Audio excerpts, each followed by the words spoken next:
अस्सलाम वालेकुम dear student. तो बेटा नहम जमात वाले हो जाए तैयार। नहम जमात का जो स्मार्ट सिलेबस है बेटा वो आ चुका हुआ है। इस वीडियो के अंदर हमने नहम जमात का जो स्मार्ट सिलेबस फिजिक्स का है उसके अंदर क्या कुछ तब्दीली की गई है उससे हम डिटेल के साथ बात करने जा रहे हैं। तो वीडियो को एंड तक लाजमी देखिएगा, क्योंकि अगर आप ये वीडियो आराम के साथ एंड तक देख लेते हैं तो आप स्मार्ट सिलेबस के बारे में कंफ्यूज नहीं होंगे। अदरवाइज़ आप सारा साल आपको यही समझ नहीं आएगी कि फ़िज़िक्स के अंदर कौन सी चीज़ें दोबारा चेंज की गई है और कौन सी चीज़ें इसके अंदर चेंज नहीं की गई। तो फिजिक्स का जो सिलेबस है उसके अंदर क्या तब्दीली की गई है तो उसे डिटेल के साथ हम देखते हैं। तो बेटा ये है रिवाइज सिलेबस किसका, फिजिक्स का, सेशन 2025-2026 के लिए।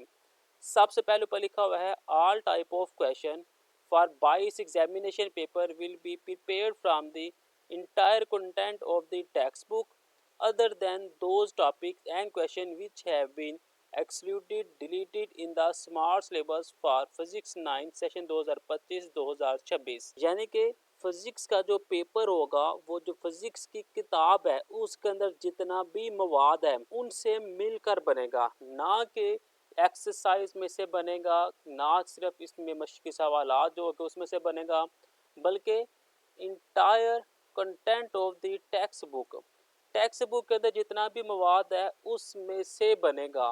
एंड देन दोज टॉपिक, और वो टॉपिक जो कि डिलीट किए गए हैं स्मार्ट सिलेबस में से उसमें से नहीं बनेगा।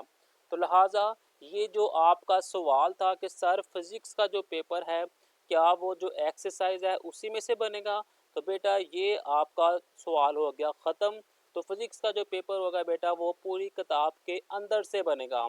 हमेशा किताब के अंदर से ही पेपर बनता था, हमने आपको पहले भी बताया था कि ये कोई ना कोई कन्फ्यूजन हुई है। ऐसा नहीं हो सकता कि सिर्फ एक्सरसाइज में से पेपर बन जाए, क्योंकि उसमें से सिर्फ गिनी चुनी चीज़ें होती हैं। लिहाजा ये बात अब क्लियर हो गई है कि जो फिजिक्स का पेपर होगा वो कंप्लीट बुक में से बनकर आएगा। अब देखिए चेंजिंग क्या हुई है। तो देखिए अगर चेंजिंग की बात करें तो चैप्टर नंबर 1 के अंदर जो चीज़ें तब्दील की गई थी वही तब्दील है, इसके अंदर और कोई कटिंग वगैरह नहीं की गई। चैप्टर नंबर 2 भी सेम वैसा ही है जैसे पहले कटिंग करवाई गई है। चैप्टर नंबर 3 की बात करें तो कंस्ट्रक्टेड रिस्पॉन्स क्वेश्चन 3.3 जो सा बेटा इसे रिवाइज्ड किया गया है, यानी कि इसे भी ख़त्म किया गया है। इसके बाद चैप्टर नंबर 4 की बात करें तो चैप्टर नंबर 4 सेम वैसे का वैसा ही है।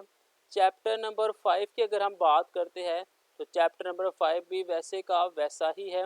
और अगर चैप्टर नंबर 6 की बात करें तो यहाँ पे जो कंस्ट्रक्टेड रिस्पॉन्स क्वेश्चन थे ये 6.1, 6.3, 6.4, 6.6, 6.7, 6.8, 6.9, 6.10 ये सारे के सारे काट दिए गए हैं। पहले इसके अंदर 6.8 शामिल नहीं था, लेकिन अब 6.8 भी शामिल कर दिया गया है। लिहाजा ये जो जितनी भी चीज़ है ये सारी कटिंग करवा दी गई है।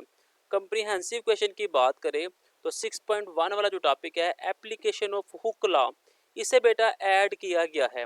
एप्लीकेशन ऑफ हुक लॉ को ऐड किया गया है, यहाँ पे लिखा हुआ है एक्सक्लूडेड, यानी कि application of Hooke law add की गई है। और 6.2 6.5 है इसे रिवाइज किया गया है, यानी कि इसे भी निकाला गया था पहले भी, ये अभी भी निकाल दिया गया है।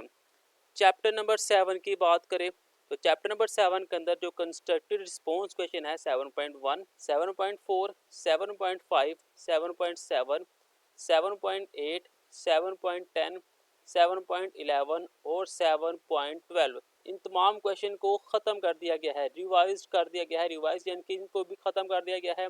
इनके अंदर एक दो क्वेश्चन और ऐड करके इसको भी ख़त्म किया गया है। नेक्स्ट अगर चैप्टर नंबर 8 की बात करें तो एम सी क्यू जोन है 8.3, 8.4, 8.6, 8.7, 8.8 इन एम सी क्यूज़ को ख़त्म किया गया है। चैप्टर नंबर 9 की बात करें तो इसके अंदर कोई भी चीज़ कटिंग नहीं की गई। तो बेटा ये 9th क्लास जो फिज़िक्स का स्मार्ट सिलेबस है बेटा वो हमने आपके साथ डिस्कस किया है। जो चीज़ें चेंज की गई है उनको बाकायदा उन्होंने हाईलाइट कर दिया है। तो बेटा जो चीज़ें हाईलाइट है सिर्फ उनको चेंज किया गया है, बाकी तमाम चीज़ें सेम वैसे की वैसे ही है। मिलते हैं नेक्स्ट वीडियो में। खुदा हाफिज़।